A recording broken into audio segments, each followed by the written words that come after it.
Gusto mo rin ba na mala pro player ang paggamit ng sniper katulad neto? At ito ang 4 settings para lumakas sa paggamit ng SR. Setting number 1, ADS button for rotation.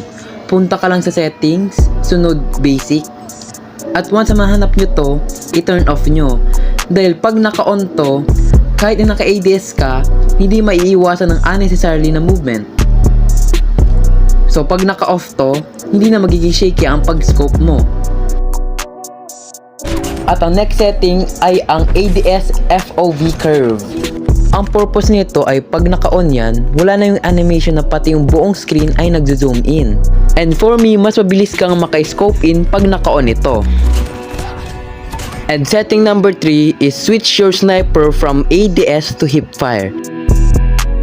Dahil sa napapansin ko ay may onting delay kapag naka-ADS, tas pag naka-hipfire naman, mas direkta yung pag-scope in ng sniper.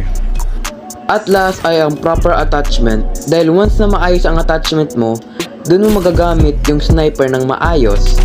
At dun din nakadepende ang pagbilis ng ADS sa isang baril. And if gusto nyo pa ng maraming tutorials dito sa COD Mobile, mag-comment at like and follow for more tips.